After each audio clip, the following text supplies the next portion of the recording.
Good afternoon, everybody. Joe Lucey here with this week's Market Huddle from Secured Retirement. Special guest today, we have Jim Bowman.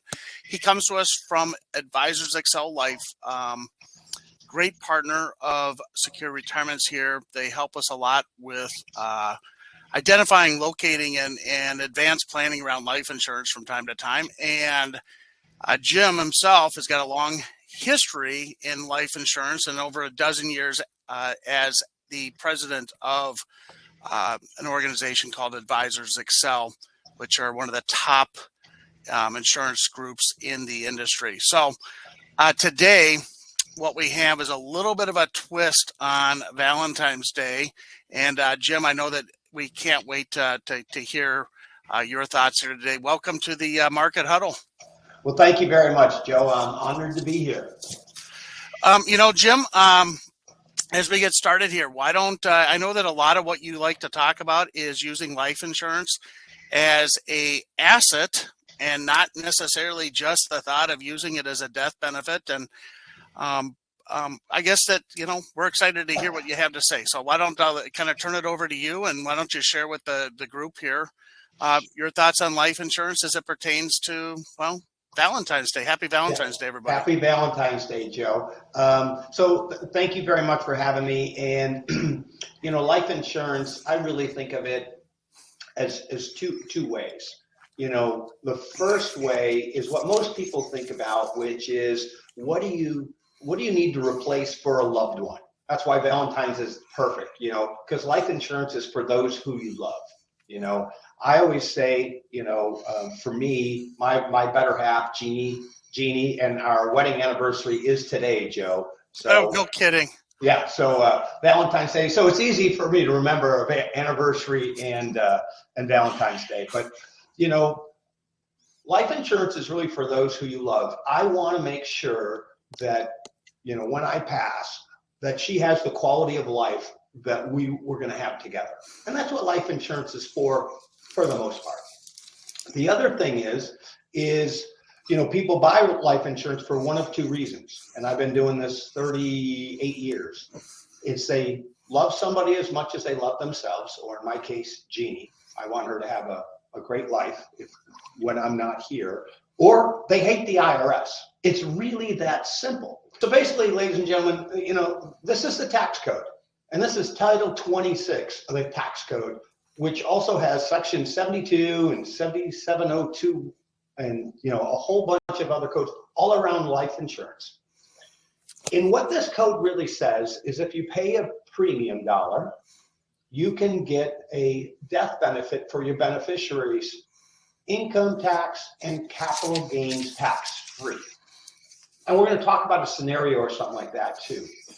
Now, it also says that you can pay in excess of that cost of insurance, and that money can grow not only tax deferred, but if you set it up right, you will never have to pay any income tax or capital gains on that as well. And that's really permanent insurance.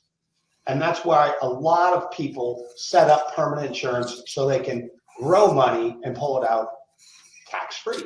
It's really the only asset out there that can do this.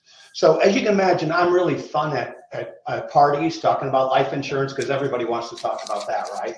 But so, I'll share a story. We had this client, she was a widow, and she had, when her husband passed away, she had life insurance, she had the pension, she had Social Security and other assets. Well, she was all set. But she did have an annuity. And Joe, a lot of your clients obviously probably have annuities in their portfolio along with the money you're managing. But she had this annuity, and it was well over $500,000. And so she asked, she said, Jim, what can I do with this money? And my first question is, what is it for? If you don't need this, this is what I call never money, because you're never going to use it. Okay. So if you're never going to use it, it's going to go to somebody you love, because that's just how it's going to work through the will process or probate, however that asset's going to fall through. So we asked the question, and this wonderful lady in her early 70s says, it's going to go to my 2 daughters. Fantastic.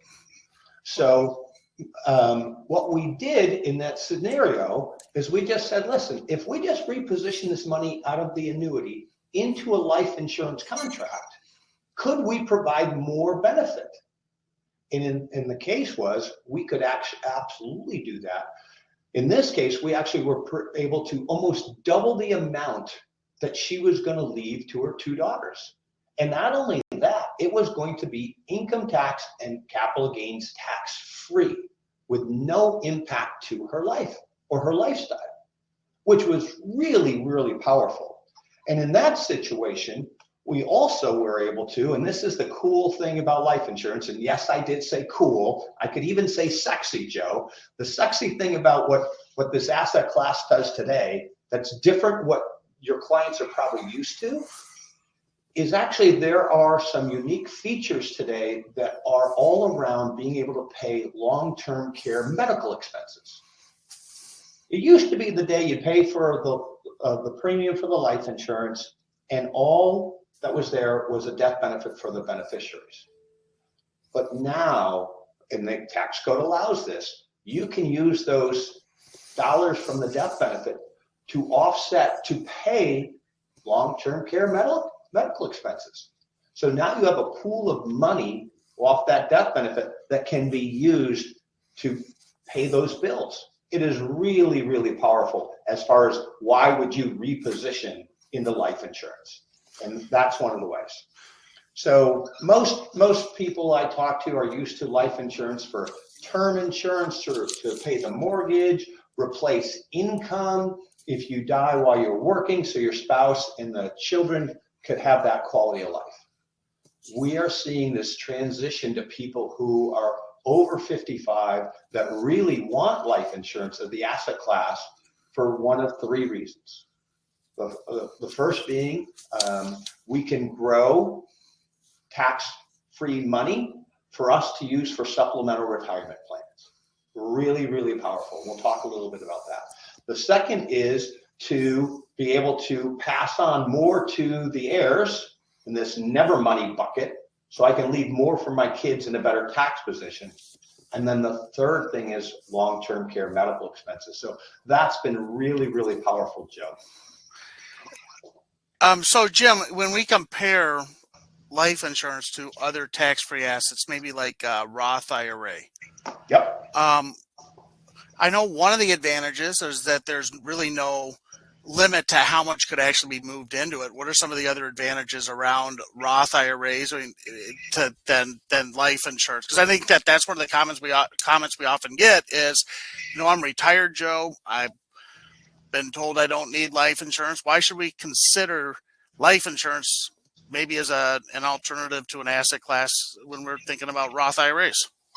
So there's a couple, and I'm going to go the main one because the number 2 thing that people who are about to retire talk about is their number 2 concern is long-term care medical expenses. And you can move stuff into a Roth and put an asset there, but there's no, I'll use the term side fund, but it's not exactly how it works, but just for a mindset, there's no other fund that can help with those long-term care medical expenses that isn't dollar for dollar cost of pulling out of the asset.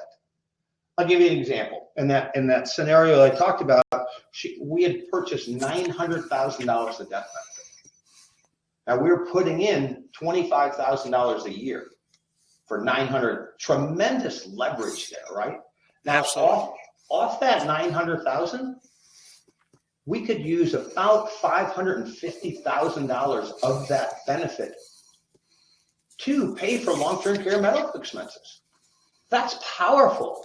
Now for $25,000 a year. Now we had to pay that every year, so let's be there. But that's, if I put 10 years in, that's $250,000. I still had $550,000 that I could use for long-term care medical expenses. No Roth conversion can create that type of leverage. So there, plus the death benefit, you'll get that leverage of taking that amount of money, whatever that is, by the time that person passes, you're not going to get that leverage in addition to it. So those are really the kind of the two key reasons, Joe, why we see a lot of people consider when they're doing the Roth conversion, allocating a portion over to life insurance. Let's go, Joe, you want to go to the next slide? Let's kind of talk about exactly how that would work. Okay. You know, and before we do, Jim, if it's okay, because I know that you, what I love that you say is that there's really two reasons to buy life insurance. Yep. One is that you love somebody more than yourself. You said that earlier, Jeannie and your family. Yep. And the number two, well, what is that one? I hate the IRS. I don't want to pay them any more money than I legally, morally have to. And obviously a good reason why you and I have worked so well together over the years is that we hate the IRS as well. So let's go see your example here. Yeah. So here's an example where the client has $500,000 in their IRA. Okay. Now, and most people will say to you, Joe, or to me, listen, I'm not supposed to touch my IRA because it's going to generate an income tax event, right? Well, I think that's maybe misled, okay? And we'll talk about that. But let's go, in this example, we got $500,000, and we're going to illustrate for this hypothetical that we're going to get 3% return on that $500,000, okay? And we're going to be forced to take money out at 72 because that's those R&Ds, required minimum distributions, have to come out. And then we're going to show a 35% combined federal and state income tax because this is qualified money, okay? Now, you'll see the light blue line is really, if we reposition money into life insurance, that's what the beneficiaries are going to get. That dark blue line down below, which starts just under 400,000 and continue to go up, that's where they're currently at. So the question is, which line would you want? And that's our legacy optimizer strategy. And in the top right box, you can see 10 years, 15, and I may be on my screen blocking out the I think it's 18 years. But that current strategy, let's just look 15 years down the road. It's, thank you very much. So it's $528,562. That assumes nothing changes. It's the example that $500,000, 3%, and then taxes coming out. That's what's going to be left on that $500,000 after taxes. If you move one box below that legacy optimizer strategy, just by repositioning 5% a year, not the whole amount, 5% a year, we were able to purchase $583,280 of death benefit for the clients. That's a 47% increase to the beneficiaries. Now, it's interesting, you will see that that dark blue line starts to catch up a little bit with our legacy optimizer strategy. And what is happening there, we're spending down that IRA, which could be an annuity, could be a bond, whatever assets the IRA. We're spending that down a little bit in our blue line to pay for the life insurance. The dark blue line, it's increasing because the money's growing in that account. But we've effectively repositioned an asset to provide a longer, a higher amount for the beneficiaries, but also we're going to have some long-term care coverage off that as well, which, as we talked about earlier, is the number 2 concern of people retiring is how are they going to pay, where are they going to get those dollars to pay for long-term care medical expenses? And that's what the beauty of the asset class called life insurance does today. Does that make sense, Joe? It does. It does. It makes a lot of sense. And I mean, especially when you start thinking about some of the main benefits here. You know, I know that a lot of the companies we work with are indexed. Number one, that means that they don't go down when the market goes down. So there's some market value adjustment protection.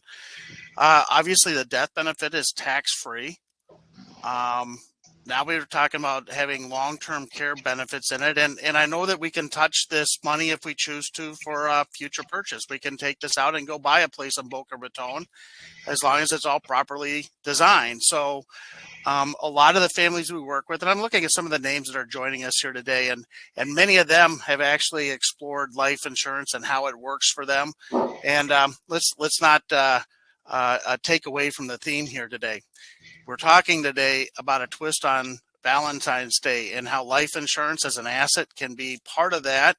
And boy, we start adding up all these advantages. It doesn't make sense for everybody. One of the biggest trade-offs, obviously, Jim, is that you still have to qualify. And maybe that's another reason to maybe explore it now. If you're in reasonable health, take a look at how it might fit in today, because in down the road, we may not be able to even take advantage of this, even if we decided later on we wanted to. It's a great point on the, financial and medical underwriting for life insurance. The reason the numbers are so powerful, like in this case, taking $20,000 and turning it into, or actually it's 18,000 and turning it into 583,000, it's because you have to qualify. Not everybody can do that. However, if you can, this is as powerful of an asset that you can have in your portfolio that can do things, again, that the Internal Revenue Code does not let any other asset do. There's no other asset that can do this, which is why, when people have, what I call never money, once they get past what they need for their, yearly living and for lifetime income for them and their spouse, when you have $1 more above that, that's other people's money. That's never money. So those assets that fit in that bucket, we have seen tremendous value in people taking a portion of it, not all of it, Joe, but a portion of that to really leverage it and put that money to work. Because if you're never going to use it, let's put it to work for the next generation, or to insulate your other assets from long-term care medical expenses. And that's the beauty of what this asset class, life insurance, can do for your clients. So are we on the next slide here, Jim? Yeah, let's move on to the next one. Because I think here what you're really doing is you're comparing, this might be really more, instead of the Valentine's theme, loving somebody more than ourselves. Maybe this is about hating the IRS more than anything else. And I'll let you address what this point is here on this slide. Yeah, you're exactly right. So this is where I tell people the government's a lot smarter than we give them credit for, and this is a great example of this, right? So what the government has said is, whether it's in a 401k, a SEP, or 403b, or whatever it is that you can save for retirement, what they have said is, we are going to not take any income tax out of those dollars today, but when you pull it out, we're going to take income tax. And then they say, and now we're going to force you to pull it out. You can't pull it out when you want to, but from 59.5 afterwards you can. But if you never touch it, at 72, we're going to force you to take that money. Okay. Now, what we're showing here is a qualified account, $500,000. Okay. We're assuming, I believe, a 4% growth rate on the money. And if you look at that left-hand column in the dark blue, if you wait at 72.5 to age 90 and start taking money out that's forced, you don't take $1 more or $1 less, you take what they tell you you have to. Your taxes over that 18-year period is going to be $210,072 of income tax. Okay. Now you have no choice. There's no planning that you can do to offset that. Next, if you don't need that money, and that's kind of that never money, then you reinvest it. That grows 4%. You're going to have capital gains taxes on that portion. That's another $65,802. And then there's still money left at age 90. In this program, that's when we show people passing away. There's another $143,216 that your beneficiary is going to have to pay when they get those monies, when it transfers over. So the total amount is $419.90 $419,090. That's if you do nothing. One of the things that we want people to think about is thinking a little differently. As I said earlier, what if everybody says that, hey, don't take the money out because you're going to create an income tax event? Well, we know that taxes have to go up because the Trump tax changes will sunset. So taxes are going to go up for most Americans a couple of points. And if you think taxes are going to go up even higher, I'd make the argument you should start taking money out now because you're at a discount. And if you took all that money out today, and that's the convert to a Roth, you will only have to pay $125,000. Now, I use the word only because that's a boatload of money, Joe. That's Absolutely. A lot of money. However, I would much rather pay $125 versus the $419 over time, myself personally. Now, every situation's different, maybe, but the whole point of this is to have an educated discussion on, should I convert to a Roth? When should I do it? And then from there, we go back to the other discussion of, where do I put this money? And you talked about, a IUL policy where we see a lot of people take a portion of that and systematically put it in to create a tax-free pool of money that'll never get taxed, that also provides the leverage of life insurance and the comfort of the chronic illness, long-term care benefits that go along with that death benefit. This is a tool, and I would encourage every one of your listeners, all the people on this webinar, to reach out to you and get this analysis done so they can see what the impact is for their money, their qualified money, and what could be for their family. Because this is a real powerful tool. Jim, as we've gone through this with clients in the past, there's two things that I like to point out. The first is, notice in your example here, we started with $500,000 in retirement accounts. And if we maintain on the government program, that $500,000 will generate let's call it $400,000 in taxes. Right. That means that 80% of our accounts is ultimately going to be taxed, sent to checks to the IRS. Now, there's some ways, obviously, to avoid that. We can give it to charities and things like that. Now, the other side of this, that converting it all to a Roth IRA and only paying $125, I like to tell families that that's probably a little bit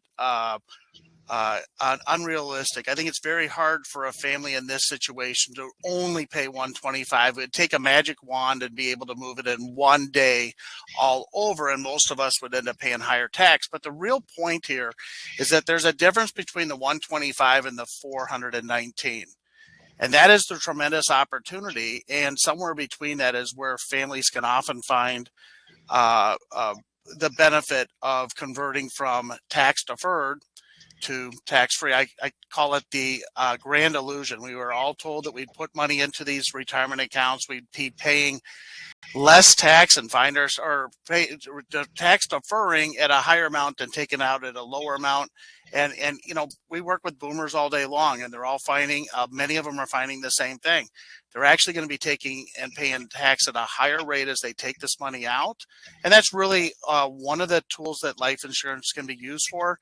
It's a tool that allows us to take a Roth and maybe even create a Roth on steroids. Or with some benefits. Maybe that's a better way to say it.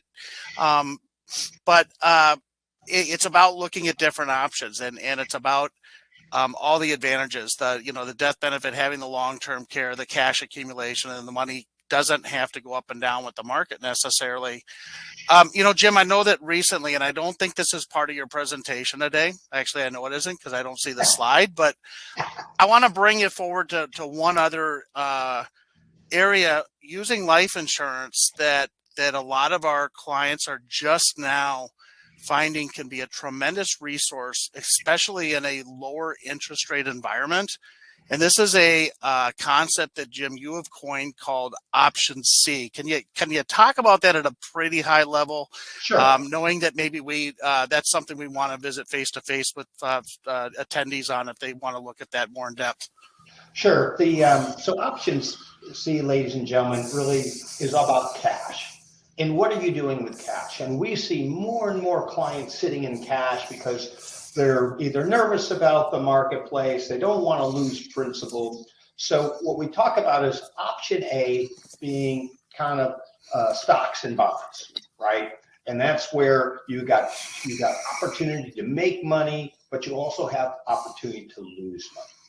Option B is really the safe way of a bank, CDs, money markets.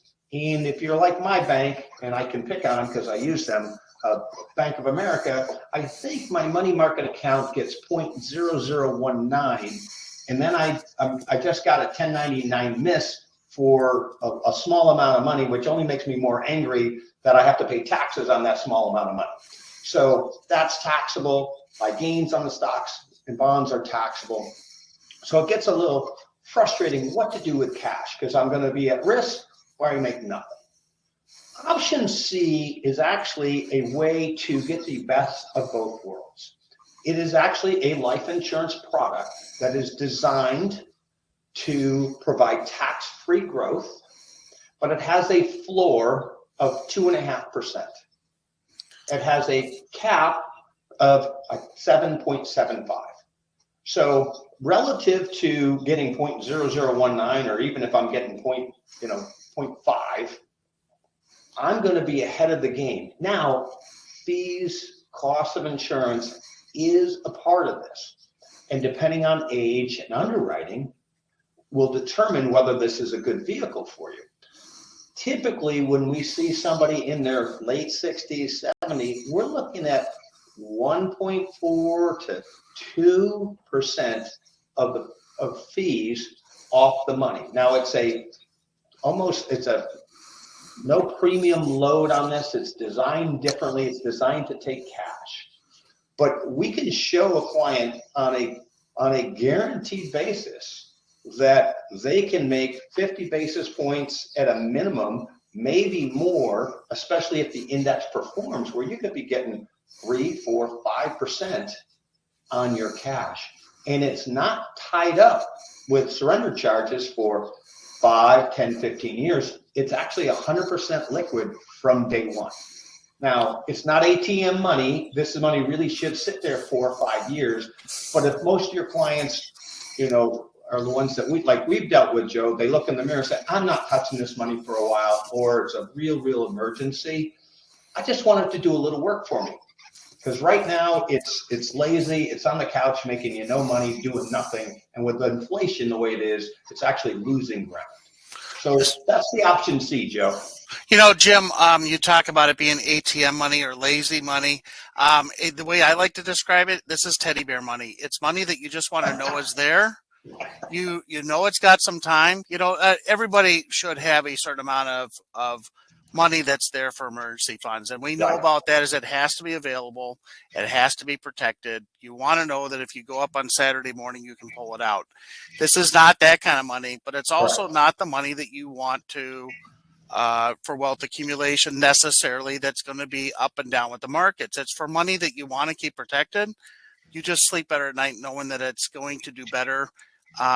It's not going to go down, but it could very well do better than many of the CDs, especially with that 2.5% minimum return that you were talking about. Keeping in mind, there are some expenses that come off of that. So it's not a net 2.5%, but it's still a great tool, especially if it's money that you aren't sure if you're going to need it back soon, and can compete very well with some of the other products that do offer that protection principle, but with longer surrender values or charges. So anyways, if you want to talk to us about any of these, give us a call. I'll make sure that everybody here has an opportunity to schedule some time. In fact, let me see if I can recall how to do that now.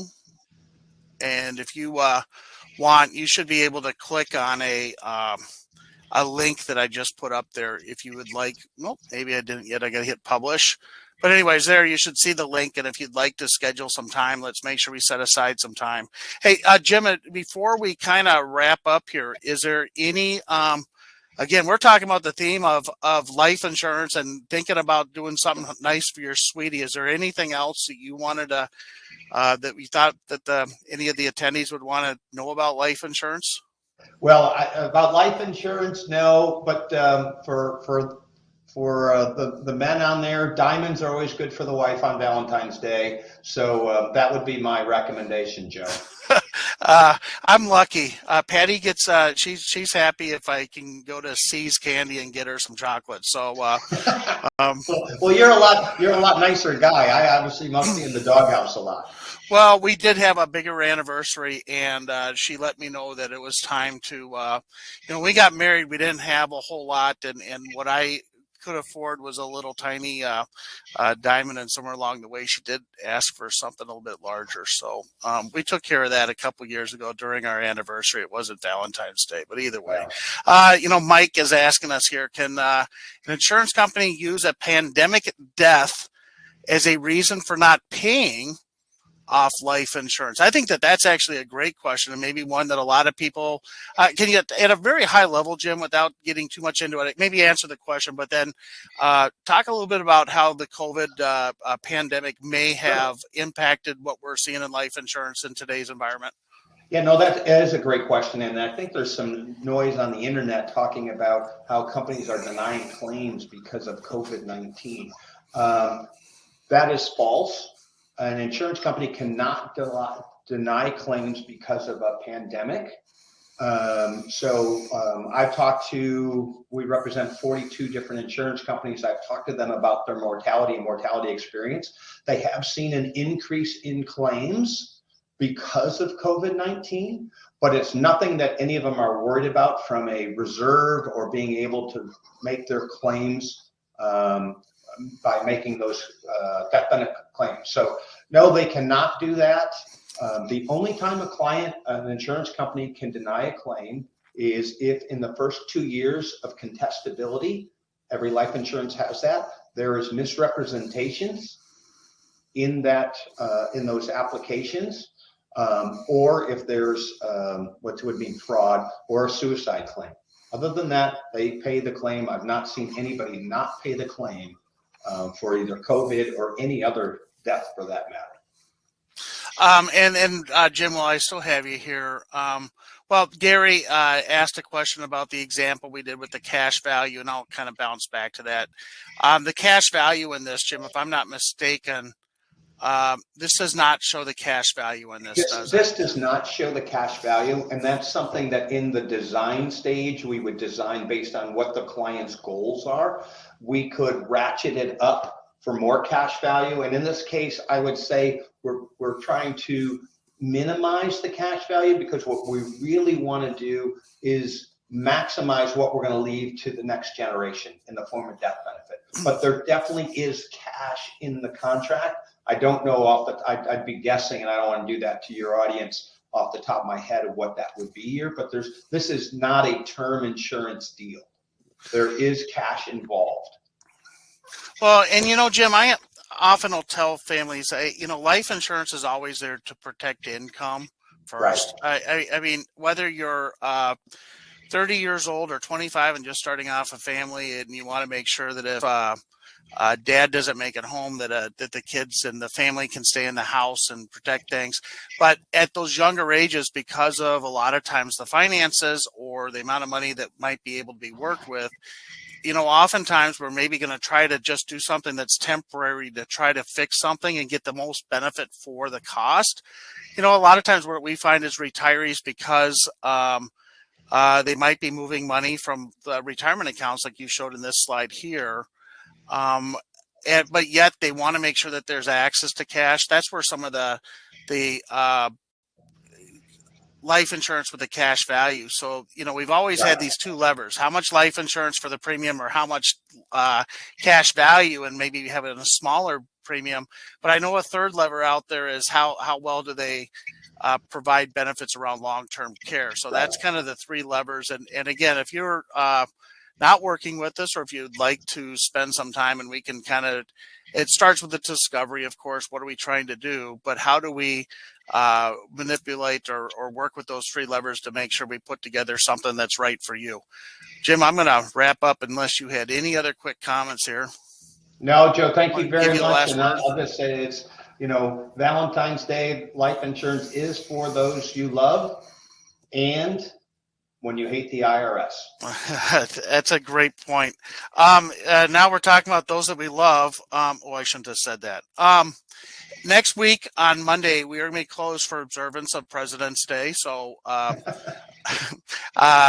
we will not have our Market Huddle next week. We will be back the next following week, and we're going to be going over what we do here as a team when we look at financial statements, as we look at your tax returns before you put away the tax return. And some of you may not have them ready, but it's going to be kind of a workshop talking about what are we looking at on a tax return, what's a little bit different from our look forward tax planning to what your tax prep person might be doing, somebody that's using the IRS and interpreting code. It's more about what are we looking at on a return to make sure that we're making the most out of our finances and reducing morally, ethically, and legally the amount of tax we pay.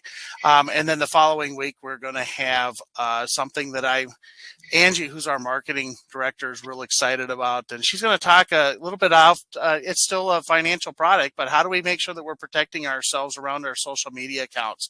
So that's pretty exciting. Make sure you put those down. So off next week, Lunch and Learn, where we invite you in the office. We have some lunch, and we will try to stream that for going on 15 years. So it's been quite a while on Twin Cities News Talk. We've been on the 9 a.m. slot, and most of you already know that and have listened to us. We've been doing that for, I think, about 10 years. But on the left-hand side of your screen there, we are coming out with a 30-minute TV show. So we're going to be airing our initial airing is going to be on February 19th. That's a Saturday at 9 a.m. And we're going to be talking about tax traps and retirement. So you want to put that down. It's on Channel 9, Fox 9 at Saturday the 19th. And again, if you want to reach out to us, here's some contact information. I already put the other link out there. So if you want to click on that, let's look at how taking care of your family. Life insurance is not just necessarily for it's a Valentine's twist. I guess we did, and I don't know how well we pulled that off. I think we did okay, Jim, but either way, we'll hear some comments, I'm sure.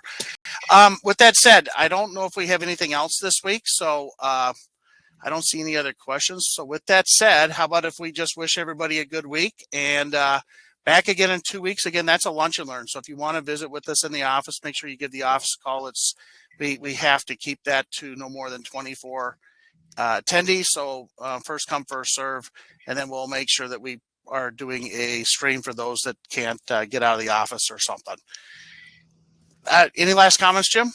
Nope. It was great seeing you. Thank you for having me, Joe. I appreciate you joining us. And again, if you want to reach out to us, feel free to give us a call, and let's schedule some time to review the topics we've been discussing today. Have a great day, everybody.